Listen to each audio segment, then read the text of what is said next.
Na Idade Média, quanto tempo livre uma pessoa tinha dependia fortemente de seu status social.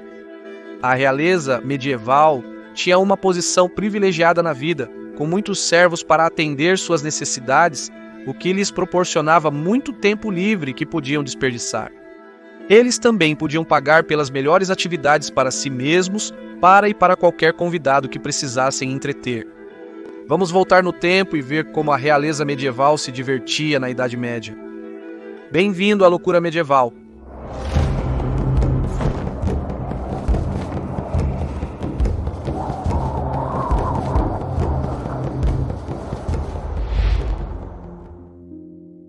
Vamos à caça? Um passatempo importante que era visto não apenas como agradável e uma forma de fornecer comida, mas também como preparação para a guerra, era a caça. Muitos nobres mantinham cavalos e cães exclusivamente para caçar, investindo altas quantias em matilhas especializadas. Reis e nobres também mantinham cães como animais de estimação, diferente das classes mais pobres que os usavam para pastoreio e proteção. A aristocracia da Idade Média era uma classe guerreira, e quando não estava em guerra, a caça os identificava como a elite militar. A caça também era essencial para estabelecer o poder do rei e para melhorar a força de um reino. William, o Conquistador, iniciou a Floresta Real, uma reserva de caça que incluía também grandes extensões de terra arável, não necessariamente uma área arborizada. A caça em uma floresta real era proibida para todos, exceto o rei e quem ele permitisse. Dizia-se que William e seus filhos eram devotados à caça e William amava os veados como se fosse o pai deles. No entanto, podemos presumir que ele não saiu e atirou em seus filhos com um arco e flecha. Caçar na floresta era um privilégio que apenas os nobres podiam desfrutar, e animais como veados vermelhos, gamos e corças, javalis e lebres eram protegidos pelo monopólio real. Javalis eram valorizados pela carne e por serem uma presa perigosa devido ao tamanho, força e presas afiadas. Diferente dos javalis, os ursos eram caçados apenas por esporte, levando à sua extinção na Inglaterra no início da Idade Média, mas continuaram sendo caçados na Europa. Tal qual o javali, os ursos eram claramente perigosos. Em 1391, o conde francês de Foix, Gaston Fabius, morreu após uma exaustiva caçada ao urso. Ele era um dos maiores caçadores de seu tempo e escreveu o Livro da Caça, um manual sobre seu passatempo favorito. As roupas de caça provavelmente eram feitas de ricas peles e sedas caras usadas pelos nobres da época, embora Gaston afirme que os caçadores geralmente devem usar verde e cinza no inverno. Falcoaria. A falcoaria era outro passatempo que só os ricos podiam custear. Águias, falcões e gaviões eram treinados por falcoeiros para caçar aves e pequenos animais. As habilidades para treinar uma ave a caçar sob comando levavam anos, tornando-as um investimento significativo. O falcoeiro pegava um pássaro jovem de seu ninho e o criava à mão. Era treinado para pousar na mão do falcoeiro, caçar a presa e retornar. O treinamento era meticuloso e caro, e os pássaros tinham que ser alojados em gaiolas especiais. Na década de 1270, o rei Eduardo I mandou construir um edifício luxuoso em Charing Cross para seus falcoeiros, com um aqueduto levando água fresca para o banho das aves. Os pássaros eram alimentados com pombas criadas no local e as aves de rapina recebiam guindastes para praticar. A cabeça de um pássaro em repouso era coberta com um capuz para mantê-lo calmo, e os falcões eram presos a poleiros por cordas chamadas jesses. Os capuzes eram bordados e ricamente decorados, com jesses contendo até sinos e joias. A caça e a falcoaria eram formas de entretenimento para a realeza medieval. Grandes festas de caça eram realizadas para o rei mostrar suas habilidades e entreter seus convidados. A falcoaria era uma das poucas atividades ao ar livre populares entre nobres, tanto mulheres quanto homens. Torneios. Um passatempo favorito tanto de nobres quanto da realeza, a justa foi popular entre os séculos X e XV. Os torneios celebravam casamentos, coroações e visitas de dignitários estrangeiros, sendo uma maneira dos reis conduzirem manobras políticas com aliados de fora. Os torneios também mantinham os cavaleiros no auge das habilidades de combate durante a paz. Em 1390, Ricardo II organizou um torneio para impressionar seus novos associados franceses da Casa de Valois. O evento de 3 dias em outubro reuniu homens da França, Zelândia e Alemanha, com seus melhores cavalos e armas. A imagem romântica que perdurou por séculos é a de cavaleiros lutando para impressionar belas damas. Na verdade, a justa era um esporte muito perigoso.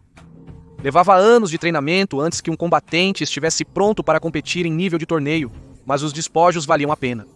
Um cavaleiro campeão poderia receber um prêmio em dinheiro considerável.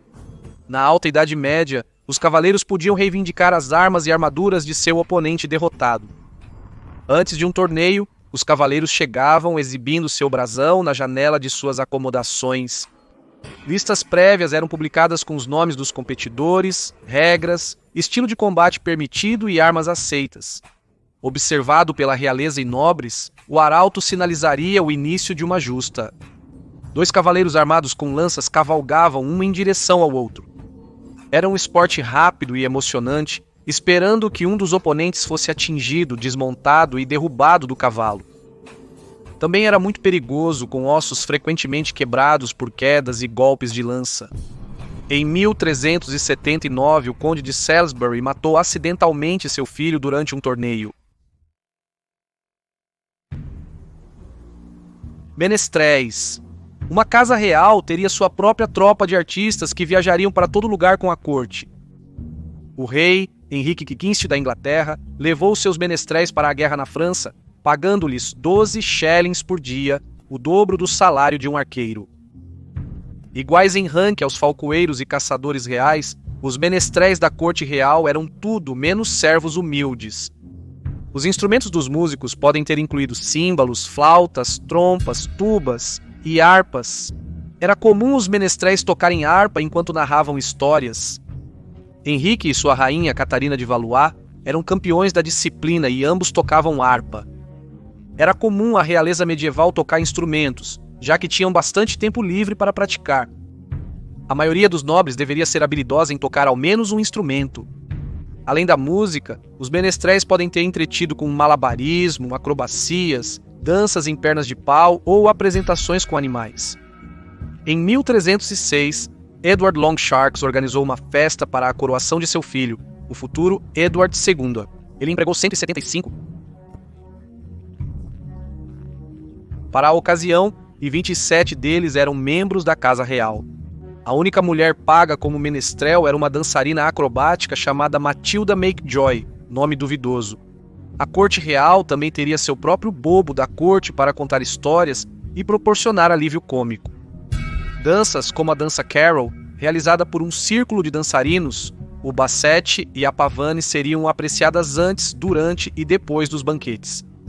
A dança de exibição ganhou popularidade na corte inglesa no final da Idade Média, após ser trazida da França e Itália. As meninas só querem se divertir. A Casa Real teria seu próprio capelão, conhecido como chanceler, e seu castelo teria sua própria capela, onde a família rezaria todas as manhãs. Como o rei estaria ocupado durante o dia em reuniões, ouvindo petições, aprovando leis, caçando e outras atividades reais, sua rainha e comitiva precisariam se entreter de outras formas. Jogos de tabuleiro eram populares, especialmente o xadrez, que exigiria toda a atenção de alguém e poderia durar horas. Outros jogos de tabuleiro incluíam Raposa e Gansos, o jogo do filósofo e uma versão antiga de gamão chamada Tabelas. Jogos de cartas também demandavam estratégia e destreza. O rei Carlos VII da França tinha um pintor da corte para decorar cartas em 1393, o que logo se tornou popular em toda a Europa medieval tardia. As próprias cartas eram feitas de madeira, marfim ou pergaminho, com as imagens pintadas à mão. Eram belas e extremamente caras para produzir. A imagem da rainha nas cartas de baralho inglesas atuais é baseada em um retrato de Elizabeth de York. Ela era esposa do rei Henrique VII, o primeiro monarca Tudor, e filha do rei Eduardo IV. É a rosa branca de York que ela segura em sua mão.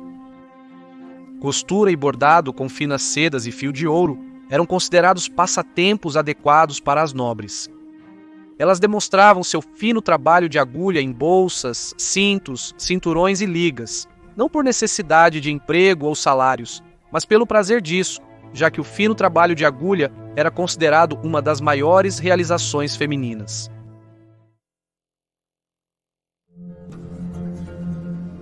Um bom livro. Os medievais aceitavam que a literatura poderia ser tanto informativa quanto ser apreciada pelo puro prazer dela, e isso ajudou a produzir uma demanda por material de leitura no final da Idade Média.